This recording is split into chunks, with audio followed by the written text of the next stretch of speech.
আসসালামু আলাইকুম বন্ধুরা, আমি Sanjida. Voice of Ifti YouTube চ্যানেলে আপনাদের স্বাগতম। এখানে পাবেন দারুণ সব ভৌতিক কাহিনী, তাই এখনই সাবস্ক্রাইব করে আমাদের সাথে থাকুন। পার্ট 9 আমরা দেখলাম 6 নম্বর কলিজা শেষ। মেহেদির নাম চলে এসেছে, হাতে নবাবের তলোয়ার, কিন্তু মেহেদি বুড়ো হয়ে গেছে।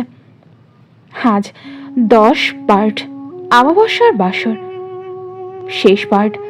আজ রাতেই সব শেষ হবে। আজ আশ্বিনের শেষ অমাবস্যা।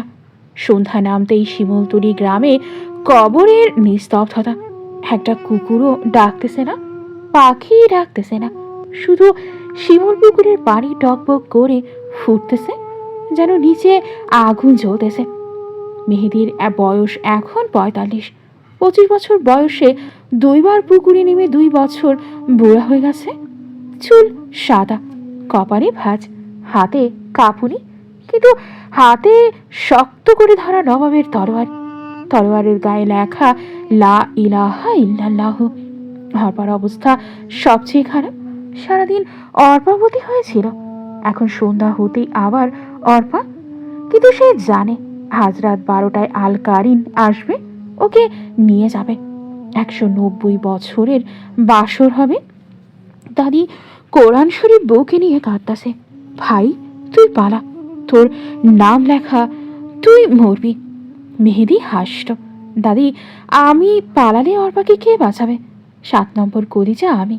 আমি না গেলেও 7টা কলিজা পাবে না, আর 7টা না হলেও মুক্ত হবে না। আজ শেষ করব। রাত 10টা। পুরো গ্রাম অন্ধকার, কারেন্ট নাই, শুধু শিমুল পুকুর থেকে লাল আলো বের হচ্ছে। পানির নিচে রাজবাড়ি জেগে উঠছে। মেহেদি অর্পার হাত ধরো, বোন তোর রক্ত ছাড়াও মরবে না, কিন্তু আমি তোকে মরবো না, মারবো না। অন্য রাস্তা আছে। সুলাইমান নবীর নকশা, নবাবের তলোয়ার। আর অর্পা কাঁদতে কাঁদতে বলল, আর কি ভাই? আর তোর ইচ্ছা। অর্পাবতী যদি তুই নিজের ইচ্ছায় রক্ত দেয় তাহলে তুই মরবি না, শুধু অর্পাবতী মরবে, তুই অর্পা হয়ে বাঁচবি। রাত 11টা 59। শিমুল পুকুরের পানি 2 ভাগ হয়ে গেল, যেন নীলনদ। পানির নিচ থেকে উঠে এলো আল কারিন।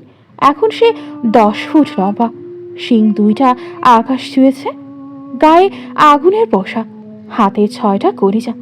তার পিছে পিছে উঠে এলো 7 ভাইজি, পায়ে নুপুর, গলায় দড়ির দাগ, চোখে পানি। ওরা কাঁদতেছে, আমাদের মুক্ত করো। আল কারিন গর্জে উঠল। মেহেদি হাসান 7ম কলিজাতে। আজ অমাবস্যা, আজ আমি পূর্ণ হব। আর অর্পাবতী, আয় আমার বেগম হ। 190 বছরের অপেক্ষা শেষ। অর্পা হঠাৎ চোখ বন্ধ করল, খুলল অর্পাবতী হয়ে। রাজকীয় ভঙ্গিতে হেঁটে গেল আল কারিনের দিকে।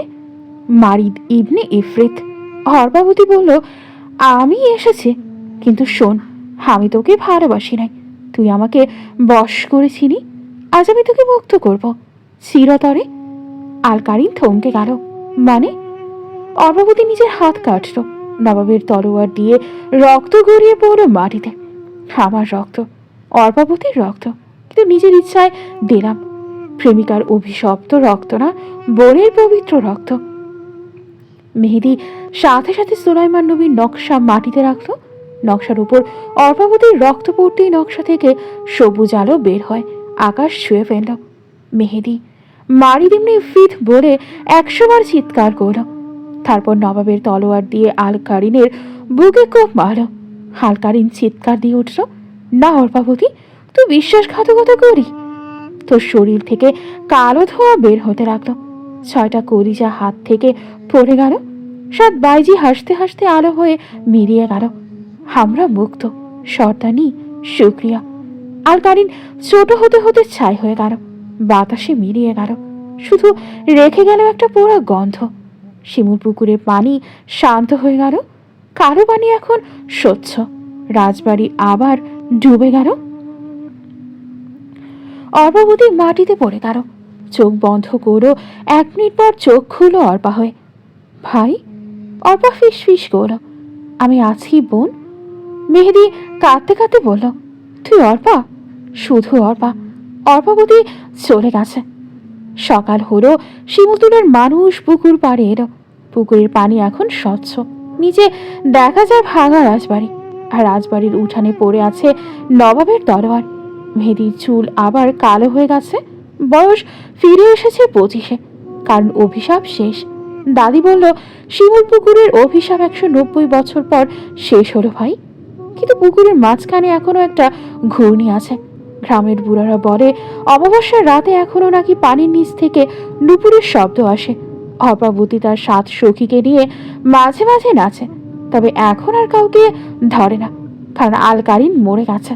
কিন্তু ইফরিত কি সত্যিই মরে, নাকি 100 বছর পর আবার ফিরবে? বন্ধুরা, শিমুলতলির পুকুরের কাহিনী এখানেই শেষ। মেহেদি বাঁচলো, অর্পা বাঁচলো, আলকারির শেষ। কিন্তু সত্যিই কি শেষ? আর শেষে যদি আপনারা আরও এরকম ভৌতিক কোনো কাহিনী শুনতে চান, তাহলে আমাদের ভয়েস অফ ইফতি চ্যানেলটি সাবস্ক্রাইব করে আমাদের পাশেই থাকুন। এবং যদি কারো জীবনে কোনো ভৌতিক কাহিনী থেকে থাকে, তাহলে আমাদের হোয়াটসঅ্যাপ নাম্বারে শেয়ার করতে পারেন। আমাদের হোয়াটসঅ্যাপ নাম্বার ডেসক্রিপশনে দেওয়া থাকবে। নতুন গল্প নিয়ে আবার আসবো। ততদিন সবাই ভালো থাকবেন, সুস্থ থাকবেন। আল্লাহ হাফেজ।